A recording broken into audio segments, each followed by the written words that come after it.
Eh bien, bonjour à toutes et à tous. On est de retour, toujours en direct de Blois, où se déroule le campus socialiste. C'est le Live AES qui continue son marathon. Et comme pour les précédentes séquences, vous pourrez évidemment échanger avec notre invité que je vais vous présenter dans un instant, ou laisser votre commentaire évidemment sur Twitch, donc votre question sur Twitch. Et pour commenter cette séquence, je suis avec Sacha et Sohen qui sont avec nous cet après-midi, au cœur évidemment de plein de choses. Et donc aujourd'hui et tout de suite, nous allons parler numérique avec un invité qui est tout simplement député de la 2e circonscription du Calvados et membre de la commission des affaires sociales et également porte-parole du groupe socialiste à l'Assemblée nationale. Il est également secrétaire national au travail et à l'entreprise nouvelle. Et il a commencé son engagement politique à 20 ans, comme moi d'ailleurs, pour combattre notamment l'extrême droite. Nous sommes donc aujourd'hui avec Arthur Delaporte. Bonjour Arthur. Bonjour et merci pour l'invitation et bravo pour ce que vous faites. Merci beaucoup. Alors, est-ce que tu souhaites te présenter, mais plus sur le prisme, parler de ton engagement au politique et notamment du socialisme, dans le cadre du socialisme au XXe siècle? C'est quoi pour toi? C'est quoi pour moi le socialisme au XXe siècle et qu'est-ce que je fais là-dedans? Ouais. Comment je suis arrivé là-dedans? J'ai combien de temps? 5 minutes, rapide. 5 minutes, 5 minutes, ouais. 5 minutes, c'était trop long. Non, mais c'était 10 secondes, j'aurais dit, bon, bah, c'était cool, le socialisme au XXe siècle, c'est pour ça que je suis venu. Non, moi, je me suis engagé, comme tu l'as dit, quand j'ai fait mes études, enfin, j'ai fait 3 ans de prépa, et j'étais toujours de sensibilité, on va dire, socialiste. Ça a toujours été pour moi une évidence que les politiques, les responsables politiques, mais la politique devait porter en priorité la résorption des inégalités. Et finalement, il n'y avait pas non plus 50 choix différents. Et donc en 2013, il y a eu le moment du mariage pour tous et c'était pour moi une bataille importante dans la conquête de l'égalité, dans le progrès de l'égalité. Et malheureusement, tu avais des fachos qui étaient là en train de défiler dans les rues, alliés à la droite. Et moi, je trouvais ça insupportable, cette espèce de passivité générale face à la droitisation de la société. Donc c'est ça qui m'a incité à m'engager. Après, qu'est-ce que c'est que le socialisme au XXe siècle et pourquoi je me suis dit que ça avait du sens? Parce que le socialisme, c'est une idée neuve, mais qui est ancienne. C'était une pub du PS, enfin une pub, l'affiche du PS, socialisme, une idée neuve ou une idée qui fait son chemin. Et finalement, c'est toujours quelque chose qui est en construction, le socialisme. C'est-à-dire que c'est un projet, c'est un horizon, c'est des valeurs, c'est un cadre, mais en fait, c'est aussi un vecteur, c'est quelque chose qui donne une direction. Et donc le socialisme au XXIe siècle, on a cette guideline qui est la question de comment on arrive à résorber les inégalités, comment on arrive à tendre vers plus d'égalité, mais avec une question cruciale, qui est celle du climat. C'est-à-dire que c'est une question nouvelle qui ne se posait pas forcément de cette manière-là. À Jean Jaurès, à Léon Blum, à François Mitterrand, pour qui il y avait une articulation entre socialisme et liberté, par exemple pour François Mitterrand, c'est-à-dire qu'on était dans une période où on était face à des régimes répressifs, communistes, etc., mais pas seulement, et bon voilà, il y avait cette tension-là. Aujourd'hui, la tension, elle est vraiment sur la manière dont on articule la transition écologique et la question de la lutte contre les inégalités qui sont liées, et vous le savez bien, à Avenir écosocialiste. Tout à fait. Alors, nous allons passer effectivement au première partie de ce live consacré au numérique. Et c'est à nouveau des blind test citations, donc socialiste ou pas socialiste. Donc on va te proposer effectivement quelques citations. Il faudra savoir si c'est socialiste ou pas. Je me concentre. Voilà. Quoi? Donc voilà, tu pourras regarder effectivement l'écran. Alors, on va commencer effectivement par cette citation. L'apprentissage, c'est transmettre des valeurs d'homme à homme dans un monde où l'on croit que l'outil numérique peut tout remplacer. Socialiste ou pas socialiste? Je dirais pas socialiste. Pas socialiste, alors. Voilà. Regardons. Effectivement, Thierry Marx, donc chef cuisinier très très connu, qui a notamment ouvert une école de cuisine, notamment. Alors pourquoi c'est pas socialiste? Alors, je me pose. Ouais, pourquoi? Effectivement, il n'est pas socialiste, mais c'est vrai qu'en regardant et en réfléchissant, je ne sais pas ce que vous en pensez, Personnellement, c'est vrai que l'apprentissage doit se faire tout au long de la vie et l'éducation doit se faire tout au long de la vie. Et le numérique, à mon sens, peut vous permettre d'aider à cela. Voilà. Encore faut-il effectivement Et donc en fait, je vais vous dire, même si ça avait été un socialiste qui avait dit ça, moi je dis pas socialiste au sens où je pense que c'est pas conforme à ce qu'on doit ou on peut imaginer. Pourquoi ? La première chose, c'est déjà on est au 21e siècle, donc on dit pas des valeurs d'homme à homme, en mode toi aussi mon fils, tu auras des valeurs. Effectivement. Après, où l'on croit que l'outil numérique peut tout remplacer. Alors attention, numérique, danger, etc. Attention, moi je dis pas numérique égale danger, et numérique égale danger mais aussi potentialité.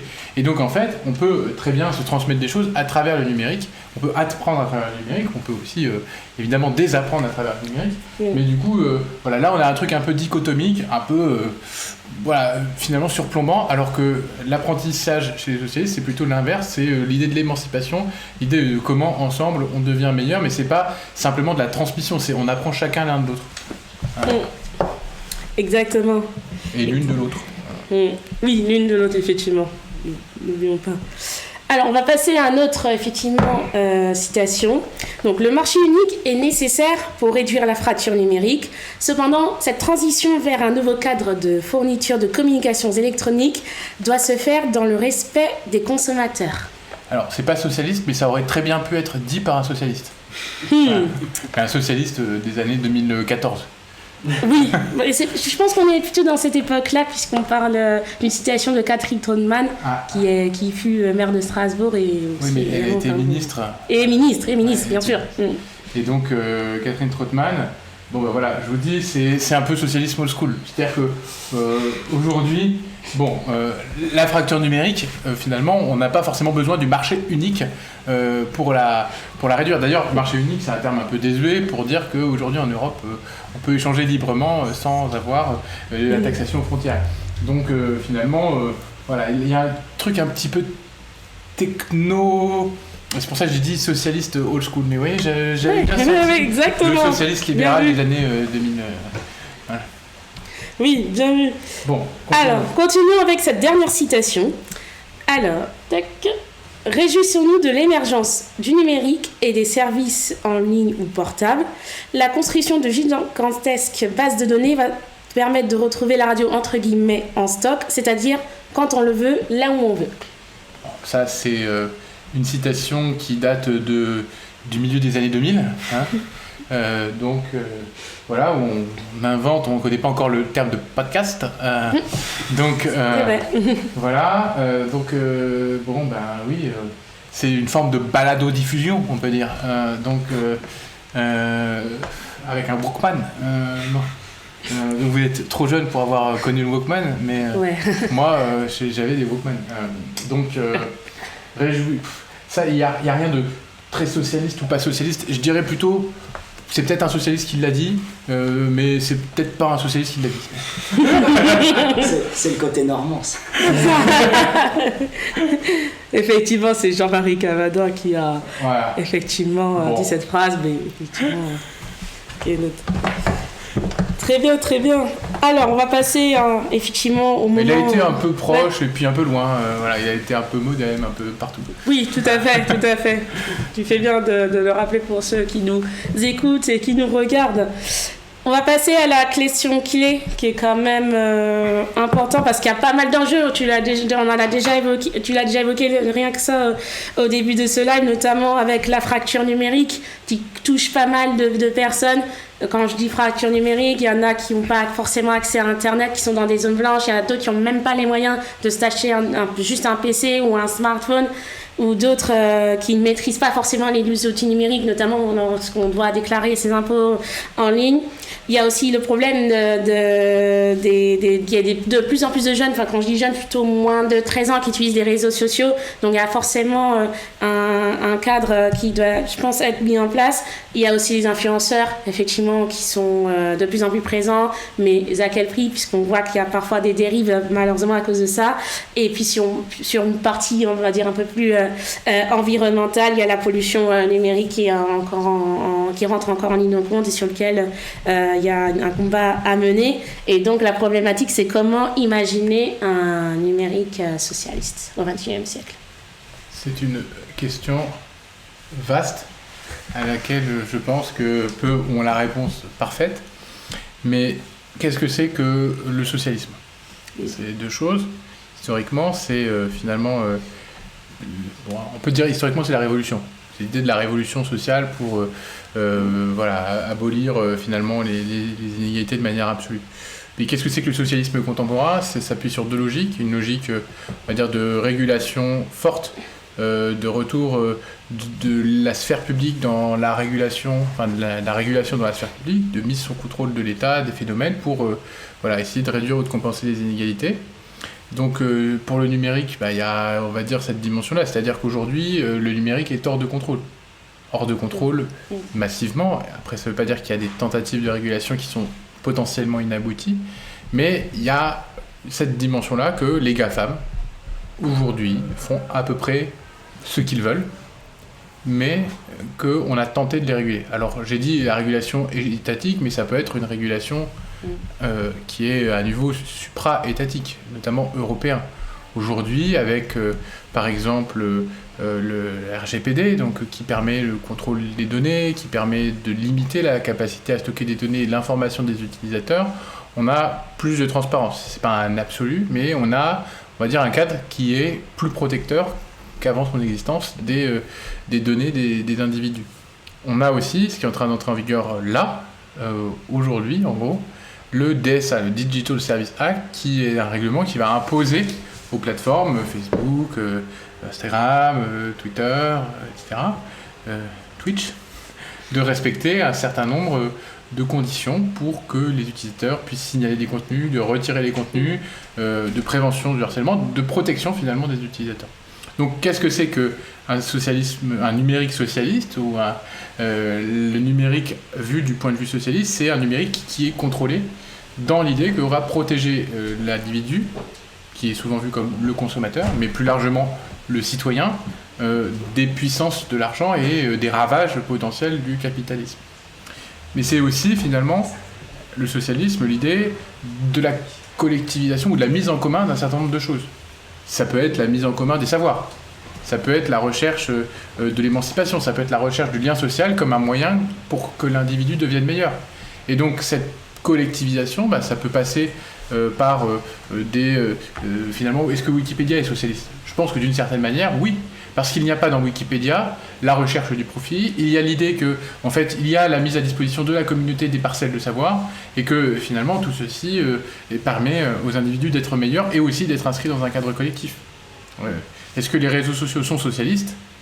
Aujourd'hui non, puisqu'ils sont la propriété de multinationales qui veulent se faire de l'argent, mais peut-être que demain, un réseau social coopératif, un réseau social où le profit ne serait pas la recherche absolue pour ceux qui le possèdent, eh bien pourrait exister. On parlait ce matin avec un chauffeur de VTC, syndicaliste VTC, de la Constitution par exemple, aujourd'hui en Île-de-France, avec 500 coopérateurs d'une société de VTC coopérative, qui est la propriété de ces travailleurs et plus largement de ceux qui ont investi, mais pas forcément pour avoir un retour sur investissement, pour avoir des dividendes, mais pour participer à un service collectif. Et ça, c'est pas du tout la même histoire. Donc voilà, le numérique, ça peut être tout et son contraire, mais les socialistes, oui, doivent avoir un projet pour le numérique qui est un projet qui protège les gens et qui leur permet aussi de s'émanciper face, de l'autre côté, à un numérique libéral, mais au sens absolu, mais qui fait finalement de l'argent la seule monnaie d'échange, la seule manière de réguler en fait les rapports entre les individus. Il y a eu au début du numérique une aspiration libérale. Libérale, pas simplement au sens économique, mais libérale au sens de défense des libertés fondamentales. Le numérique, c'était un espace où on pensait que les règles n'avaient pas lieu d'être, puisque l'espace allait s'autoréguler, et que, par exemple, la liberté d'expression devait être absolue sur le numérique. Il y a eu ce côté qui était même presque libertarien chez les pionniers du net. Et aujourd'hui, on revient un peu de cette vision en se disant que le numérique, comme la vie réelle, est un espace social. Et qui dit espace social, dit nécessité de régulation pour protéger le plus faible contre le plus fort. Et c'est ça, finalement, la logique socialiste. Merci beaucoup. Alors, j'avais juste une question justement. Tu en penses quoi en fait de la progression et l'arrivée de l'intelligence artificielle, notamment dans le numérique est-ce que c'est finalement une bonne ou une mauvaise idée? Comme chaque question en bon normand, je dirais que c'est à la fois une bonne et une mauvaise idée. Non, c'est pas l'intelligence artificielle, c'est pas une idée, c'est un processus. Oui. C'est aussi une idée. C'est quelqu'un qui s'est dit tiens, je vais mettre une IA. Mais en fait, ce processus derrière, il peut être utilisé de manière éthique ou non. Il peut être guidé par des idées qui vont le diriger vers la réalisation d'un objectif de bien commun avec de la transparence sur l'algorithme, avec une capacité, par exemple, à faire gagner du temps pour sauver des vies. Enfin, il y a des choses comme ça. Il y a des algorithmes qui permettent, par exemple, de repérer, en croisant des données, des gens qui peuvent être potentiellement atteints d'un cancer. Ça permet de mieux analyser des images, de l'imagerie médicale. Enfin, je pense à la santé.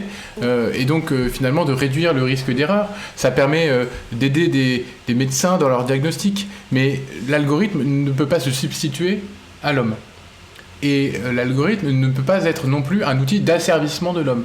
Et c'est là où finalement il y a une nécessité d'avoir un contrôle éthique du numérique.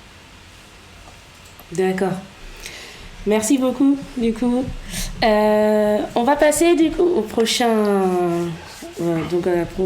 sujet. Ouais. Donc il s'agit de la baguette magique.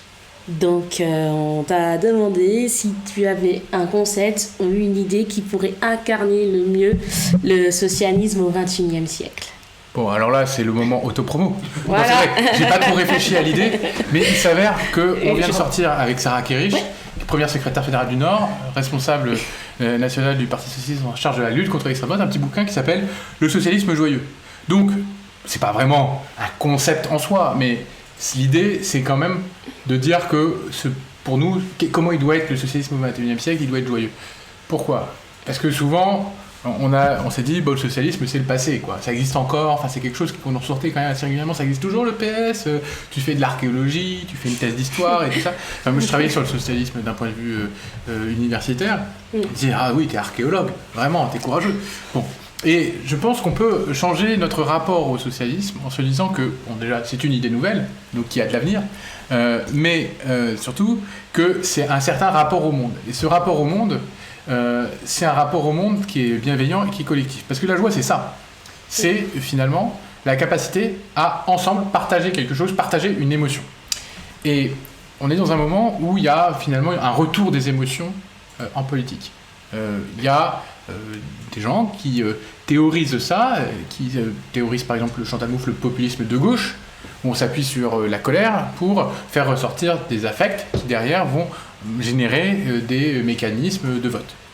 Il y en a d'autres qui jouent aussi sur ces affects, mais de manière, je peux dire, encore plus instrumentale, mais aussi encore plus malsaine, parce que les valeurs qui promeuvent derrière les affects de la peur, plus que de la colère, mais de la peur, c'est la xénophobie. Et je pense d'abord à l'extrême droite qui aujourd'hui surfe sur la peur de l'étranger, la peur de l'immigré, la peur de tout ce qui est extérieur ou nous, c'est-à-dire une communauté, un petit cercle, et voilà. Et comme ça permet de gagner du terrain parce que les gens ont peur. Et qu'est-ce qu'on dit ? On dit non, on dit n'ayez pas peur, on dit soyez lucides, mais soyez joyeux, c'est-à-dire soyez en capacité de vous retrouver les uns les autres, de vous respecter les uns les autres, d'avoir un rapport bienveillant les uns aux autres pour derrière porter quelque chose qui transforme la vie. Et finalement, transformer la vie, vivre mieux, c'est vivre joyeux. Enfin, je connais personne qui m'a dit « moi je veux vivre triste ». Le socialisme joyeux, c'est le socialisme de la vie heureuse à l'échelle individuelle, mais aussi la joie, c'est d'abord une expression collective, c'est la capacité à être ensemble, à faire la fête, à exprimer finalement des choses ensemble. Et donc, voilà, le socialisme joyeux, c'est un peu cette idée qui pourrait nous permettre de vivre mieux le socialisme et de nous projeter mieux en tant que socialistes vers l'extérieur. Oui, je pense que c'est vrai que c'est important vraiment de rester assez positif, même si c'est vrai que le contexte est un peu difficile en ce moment. Et j'avoue, j'apprécie beaucoup ton concept. Et donc, je vous invite évidemment à aller acheter... ou à lire, télécharger. Ou à télécharger. Si vous n'avez pas de thunes, c'est possible. Hein. Et oui. Donc, le bouquin, il vaut 16 €. Donc, tout le monde n'a pas forcément 16 €. Hein. Je ne suis même pas sûr de toucher le droit d'auteur dessus, mais ça, c'est pas grave. C'est la Fondation Georges Jaurès. C'est important de soutenir la Fondation Georges Jaurès. Ils font un super travail. Mais Si vous n'avez pas 16 € à mettre, vous allez sur le site de la Fondation Jean Jaurès et vous avez un PDF. Voilà, donc sachez que vous pouvez l'avoir gratos en PDF. Il y a un conseil lecture juste après, tu auras un deuxième instant promo. D'accord. Voilà. Ouais, mais je vais pas vous faire de la pub pour acheter mon livre. Justement, je vous dis, téléchargez gratuitement Le Socialisme Joyeux. Et justement, ça a réagi sur le chat. N'oubliez pas, n'hésitez pas à commenter ou à poser une question, puisqu'on a Sim Blin qui nous pose cette question. Pourquoi le socialisme joyeux et pas heureux, entre guillemets? Eh bien, finalement, quand on dit je suis heureux, c'est ah, je suis bien là, je suis heureux. Vous voyez, c'est une espèce de satisfaction personnelle liée à un plaisir ressenti. Il fait une chaleur agréable, j'ai eu des beaux échanges, mais c'est une dimension assez personnelle, individuelle. Alors qu'on va dire, je suis joyeux, dans la joie, il y a quelque chose de communicatif. Et donc en fait, la joie, c'est quelque chose qui n'existe que de manière relationnelle. Le bonheur, le fait d'être heureux, il peut être subjectif et personnel. Alors que la joie est nécessairement plurale et donc en lien. Et qu'est-ce que c'est que le socialisme, sinon la capacité à mettre en lien les individus pour les rendre meilleurs. Et donc le socialisme joyeux, c'est presque une tautologie parce que le socialisme est nécessairement joyeux. Je ne sais pas si c'est clair, mais on peut être un socialiste heureux, hein, mais on peut être un socialiste malheureux, mais on peut être malheureux et joyeux. C'est ce que je veux dire. On peut finalement, dans son désespoir, faire preuve quand même d'un rapport à l'autre, de bienveillance et on se projette vers l'autre. Ok, il nous répond très clair par rapport à ce que tu viens de dire. Ah, ça sonne, je pense que c'est ça suivant. sonne, à mon avis, c'est notre prochain invité qui Je vais me va faire mettre arriver. à la porte. Vous allez voir. Donc, qui est en cours de route, vous savez, on est en plein cœur d'un marathon, donc ça enchaîne, et les différentes personnes arrivent au fur et à mesure. Et on a Alonso qui nous dit, et puis heureux, ça me fait penser à Roussel et à sa campagne présidentielle. Je crois qu'ils n'arrivent pas à rentrer en bas là, attention. Oui. Ils vont rester dehors tant que j'ai pas fini. Mais oui, en fait, mais Roussel, lui, il reprend, c'était le programme des jours heureux, qui était le programme du Conseil national de la résistance. Et c'est pas les individus qui étaient heureux, c'était les jours qui étaient heureux. Donc finalement, on sort un peu de l'individu pour aller vers l'époque, la période, etc. Et bon, pourquoi pas, hein, mais il y a des similitudes. Mais je pense vraiment que, voilà, on peut faire la distinction entre la joie et le bonheur, parce que le bonheur, ça peut être simplement une forme de ce qu'on dirait d'ataraxie. Vous voyez, on peut être paisible, posé sur son canapé et heureux dans son coin. Alors que la joie, c'est vraiment ça. C'est vraiment, on ne peut être joyeux qu'avec un autre. Oui, de façon communicative. Voilà. Ouais. Voilà, tout à fait. Alors, passons à la suite avec la prochaine séquence. Donc, dessinons le socialisme. Bah, justement, c'est un peu dans la transition. Donc, on va t'inviter à faire une petite œuvre comme ce qu'on fait à nos invités depuis le début de cette journée. Tu as des feutres derrière toi. Et il faut que tu exprimes en fait visuellement ta vision du socialisme, donc à travers un petit dessin. Alors. Donc, comme vous le voyez, il y a pas mal de dessins depuis ce matin. Oui, donc c'est un peu tout ça à la fois. Non mais bon, on va finalement. Qu'est-ce que c'est ma vision du socialisme? J'ai un peu de la développer là. Qu'est-ce que c'est que le socialisme? Donc, j'improvise, hein. Donc, à la base, je voulais juste faire ça. Je me suis dit, le socialisme, c'est ça. C'est bon, après il y a un côté un peu, c'est un peu trop facile. Donc le socialisme, c'est un cercle. Bon, il est un peu ovale mon cercle. Je dessine vraiment mal. Hein. Donc c'est un cercle parce que tout est connecté. Le socialisme, c'est l'idée de l'interdépendance. C'est-à-dire que chaque effet, chaque action que l'on produit sur le réel enchaîne une boucle de rétroaction. Et donc, par exemple, l'idée que l'on pense le socialisme, c'est que tout est lié et que finalement il faut sortir de la vision subjective d'un rapport au monde, c'est-à-dire sortir de je vois ça, il se passe ça, et voilà, mais pour essayer d'élargir la focale et essayer d'objectiver notre rapport au monde et voir qu'il y a des rapports de force, des rapports qui structurent les rapports entre les individus. Et donc, voilà, j'ai mis un cercle parce que le cercle, c'est tout est lié. Chaque point du cercle est lié à un autre. Il n'y a pas un point du cercle qui est tout seul et puis on peut se mettre à un bout. Bon, voilà. Il y a aussi l'idée du collectif. Bon, c'est la totalité. Il y a aussi l'idée de la rotondité de la Terre. Bon, il y a aussi l'idée de la perfection. Vous savez, à l'Assemblée nationale, il y a la sphère des droits de l'homme qui montre l'universalité et la perfection des droits de l'homme. Bon, donc il y a cette idée d'universalité, de l'universalisme, mais au sens de la recherche de l'égalité des droits pour tous. Bon, donc tout ça tient dans le cercle. C'est bien. Alors après, on peut dire que ce cercle, c'est un petit bonhomme. Oh bah oui. Alors comme je sais pas, on va pas le voir en jaune, On va le faire en orange. Là. Orange, ouais. Allez. Je pense que ça verra pour ceux qui nous un regardent. Petit bonhomme, voilà. Et comment il est le petit bonhomme? Il est content. Bien sûr, il est dans le même esprit. Donc, c'est un socialisme joyeux. Voilà. Donc voilà, il rayonne le socialiste joyeux. Bon, et puis évidemment, le socialiste joyeux, c'est un petit peu tarte à la crème, c'est dit comme ça. Alors vous allez voir, je ne sais pas dessiner ceci, mais il est connecté, je vous ai dit, avec son environnement. Donc du coup, il a attention, il a un bras, il a des bras, hein. Parce que qu'est-ce que c'est que le bras? Sinon la capacité de préemption, de se saisir de son environnement, et aussi de serrer le poing. Donc il a un poing. Tac, tac, voilà, tac, voilà. Donc en gros c'est un point, voilà. Et qu'est-ce qu'il tient dans sa main, le socialiste joyeux? Il tient la nature, l'environnement, puisque on est éco-socialiste, donc on a forcément... Vous voyez, un petit truc qu'on tient dans sa main, une rose avec des épines, attention, tac. Voilà, il faut bien mettre les épines, sinon c'est pas rigolo. Oui. Voilà, et donc, il a dans sa main, le socialisme joyeux, il a une petite... Alors, c'est pas une tulipe, hein, c'est une rose, donc vous le voyez bien, voilà. Voilà, hop, voilà, clac. Alors, pourquoi, vous allez me dire, pourquoi une rose?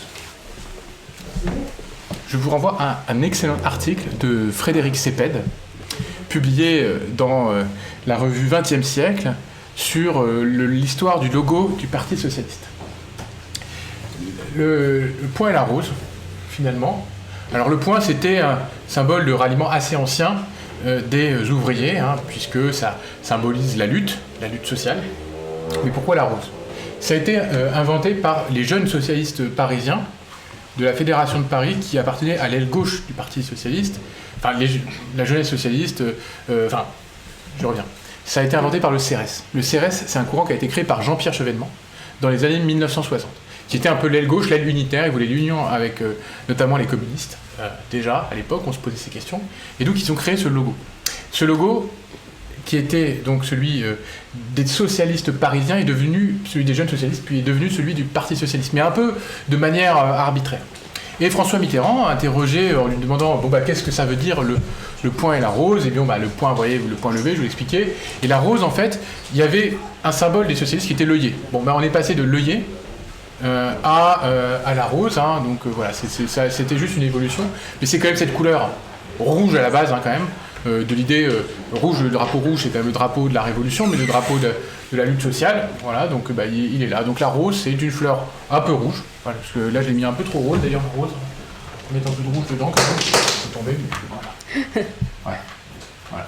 Donc vous voyez, sinon c'est trop rose et c'est un peu palo, quoi. Mais le socialiste, il est un peu rouge quand même, quoi, il faut remettre du rouge.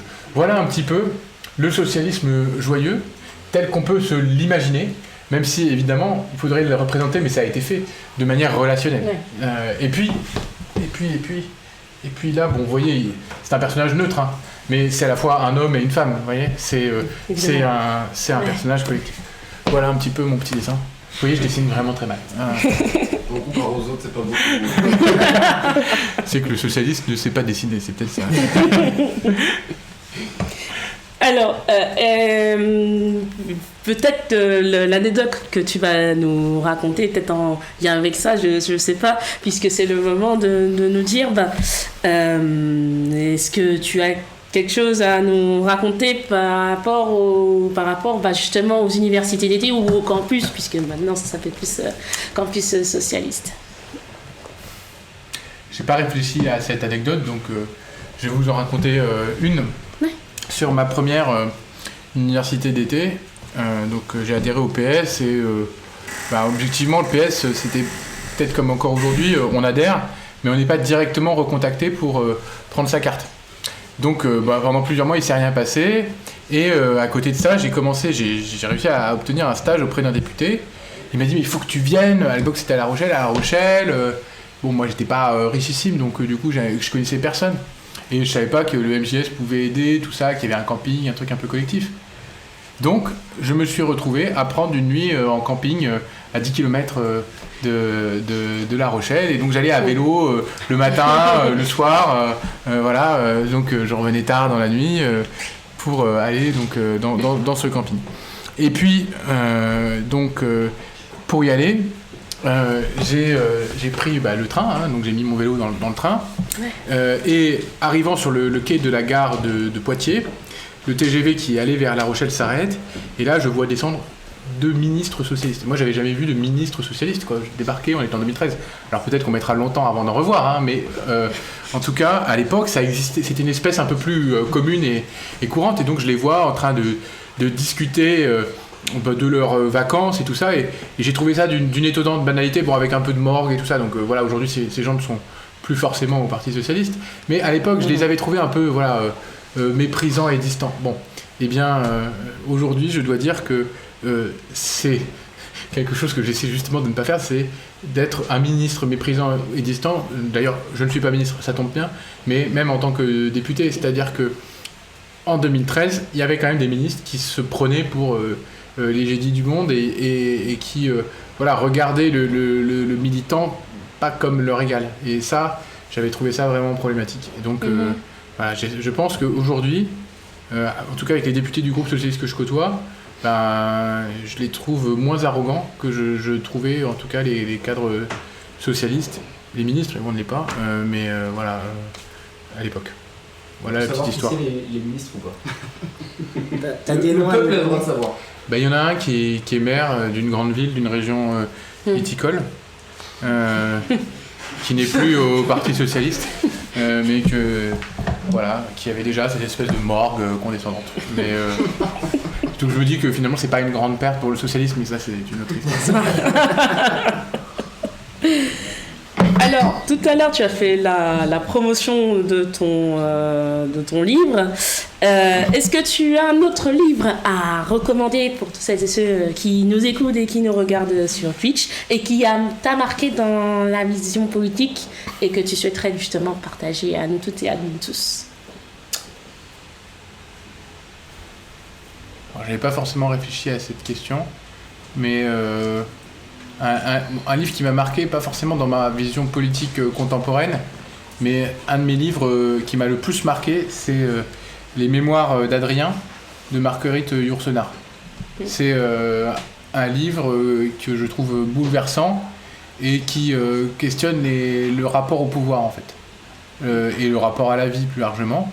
Et je trouve que c'est quelque chose qui est extrêmement fort. Voilà, donc il m'a pas forcément marqué dans ma vision politique, mais il y a quand même l'idée d'un rapport humble à l'exercice du pouvoir. Et ça, je trouve que c'est assez intéressant. Ok.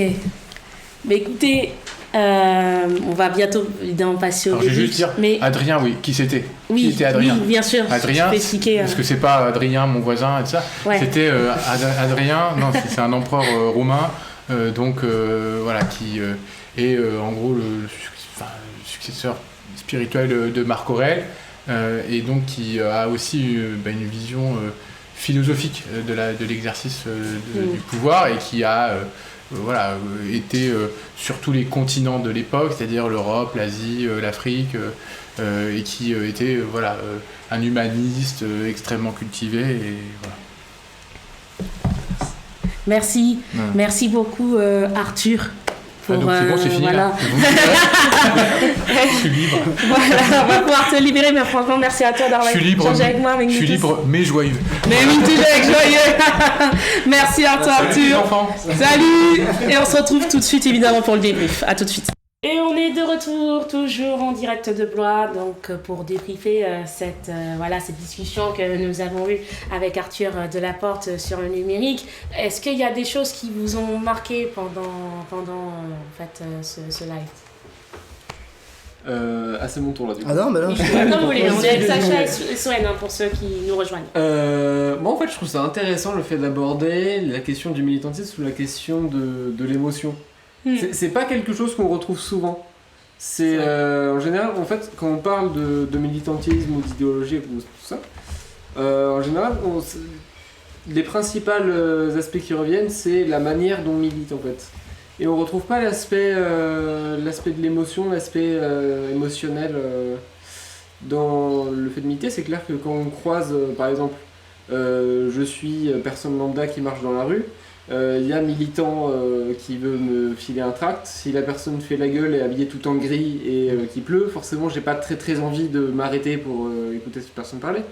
Mais si d'un coup c'est une personne qui est joyeuse, qui donne envie de parler avec elle, forcément c'est beaucoup plus entraînant.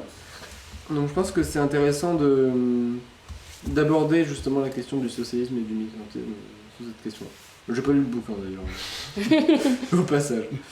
Ouais, non, moi ce que j'ai trouvé intéressant, c'était, on avait déjà fait un live avec Arthur sur Salon Influenceur, et on a toujours un peu voulu rester dans cette idée, mais d'un autre côté en parlant là plus globalement du numérique. Donc il a pu évoquer un peu ce dont il avait parlé et ce qu'il a fait à l'Assemblée nationale avec Salon Influenceur, mais on a pu avoir également une autre facette de son travail, qui est toute la réflexion, pas seulement le fait que, je sais pas, il a été retweeté par Booba ou quoi que ce soit, mais plus que, voilà, il a eu une réelle réflexion derrière ça, il s'est renseigné, il a beaucoup travaillé là-dessus, on a pu avoir là le fruit plus global de son travail, donc c'était vachement intéressant à entendre, et on voit qu'en effet il reste beaucoup de choses à faire concernant le numérique, et pas seulement sur Instagram, sur TikTok, parce qu'il y a telle personne qui a fait un placement de produit.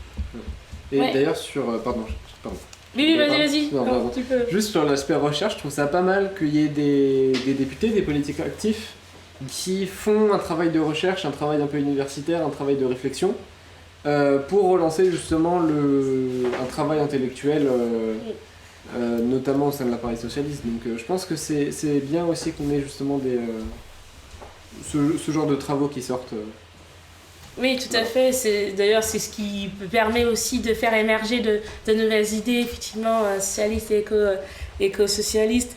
Et c'est vrai que ce qui m'a beaucoup aussi... je me suis noté, ce qui m'a beaucoup aussi parlé, effectivement, c'est le numérique qui est hors de contrôle en ce moment avec les GAFAM. Donc c'est savoir qu'est-ce qu'on pourrait faire pour leur mettre entre guillemets la pression, et à un moment donné de faire de la modération, tout dans le respect effectivement des lois, par exemple en France, de nos lois françaises. Ouais, c'est dommage, on n'a pas eu le temps de parler avec lui de X.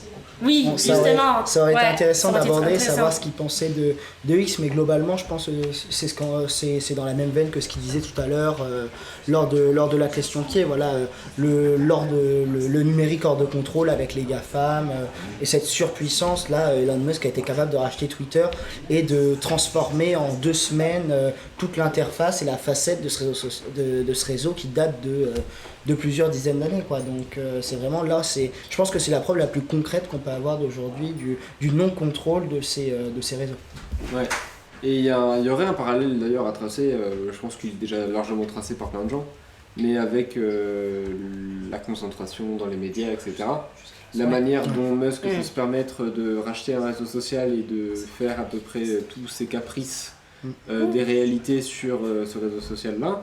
Et de c'est à l'utiliser peu près- comme atout politique. Et de l'utiliser comme un outil politique, Ouais. exactement. C'est exactement la même mécanique et le même esprit que ce que font d'ailleurs Bolloré, Bouygues, Drahi et compagnie, qui rachètent des médias à tour de bras pour servir leur croisade idéologique à eux et de servir leurs intérêts propres au détriment de l'information du plus grand. Ouais, tout à fait, parce qu'au-delà seulement de la partie je change le nom de Twitter, etc., il a quand même notamment, on approche des primaires républicaines aux États-Unis, et il avait influencé d'une manière un des candidats de cette primaire républicaine aux États-Unis. Donc et c'est tout ce dont on discute avec Bolloré qui rachète le JDD en ce moment, c'est le fait que les réseaux et notamment les médias sur les réseaux et les réseaux sociaux de façon plus globale sont en capacité d'avoir une influence que nous n'imaginons même pas sur les gens. Quand on regarde en Chine, et même ça nous touche nous maintenant, vous prenez l'application TikTok qui est sous le contrôle de ByteDance, qui est qui est la maison dont la maison mère en fait c'est le parti communiste chinois. Ils sont en capacité, sans trop qu'on le sache, d'influencer des milliers, même des millions maintenant, parce que rien qu'en France c'est 14,2 millions d'utilisateurs de TikTok par mois. Ils sont capables d'influencer tout ça, et notamment lors de l'anniversaire de la place de Tiananmen, des manifestations et de la répression de la place de Tiananmen, toutes les vidéos sur TikTok comportant le mot ou hashtag Tiananmen avait été supprimé automatiquement, et pas seulement en Chine, partout dans le monde, de la plateforme. Donc voilà, on a vraiment une véritable ingérence sur certains réseaux. C'est important voilà, d'en parler au quotidien et de faire quelque chose. Et ça peut faire partie d'un numérique socialiste, de discuter voilà, de cette ingérence sur certains réseaux. Oui, tout à fait. Et ça ramène à un point dont il a évoqué tout à l'heure, c'est cette problématique autour de la liberté d'expression qui est maintenant remise en cause effectivement par ces réseaux sociaux, par ces GAFAM, et qui effectivement au quotidien on le ressent tout de suite. C'est pour ça j'invite vraiment à toutes et à tous, pour ceux qui nous regardent, d'être voilà, extrêmement prudents et à prendre du recul. Et effectivement, moi, un de mes souhaits, c'est que l'éducation aux médias et à la presse continue et s'améliore, notamment au collège et au lycée, parce que c'est super important d'avoir un esprit critique par rapport à tout cela, et notamment aux réseaux sociaux qui effectivement font aussi notre avenir pendant ce 21e siècle. Est-ce qu'il nous reste un peu quelques temps? Oui, on peut continuer. Mais je sais pas si tu as remarqué, mais 2 minutes. 2 minutes. On a eu quand même une sacrée évolution au niveau du numérique et des outils numériques. Il y a quelques années, j'étais allé à des journées d'été, campus, etc. Voilà, et on nous avait donné des petits caches pour la webcam. Mais tu sais, des trucs vraiment que tu colles directement sur le PC. Et là, je viens de passer sur un ordinateur beaucoup plus récent, et ce cache-là est directement en fait dans l'ordinateur. Il est intégré dans le truc du PC. Donc c'est bien quand même qu'on s'est rendu compte qu'il y avait un problème quelque part, et qui aurait imaginé il y a 10 ans avoir un cache sur sa webcam au quotidien. C'est bien la preuve qu'on a eu une évolution et une autre façon de penser par rapport au numérique, et maintenant on est beaucoup plus vigilant. Moi je sais que sur mon téléphone, sur ma webcam, j'ai un petit autocollant, et on est beaucoup plus tous vigilants par rapport à ça, et notamment pour protéger notre vie privée et éviter que voilà, on puisse voir ce qui se passe dans notre webcam, que ce soit sur le téléphone ou sur le PC. D'ailleurs, les gens vendent des caches webcam avec les yeux de Macron sur leur boutique. Si jamais vous avez, vous voulez acheter un beau cadeau pour Noël, même si vous aimez souffrir. Halloween plutôt. Pour Halloween. T'as fait Paul, qui a la technique. Bah écoutez, c'était un plaisir d'avoir animé cette partie numérique. Donc moi c'était Ernestine avec Sacha et Sowen. On se retrouve dans quelques instants. On va parler d'un autre sujet, culture. Donc soyez là. On se retrouve dans quelques minutes. À tout à l'heure.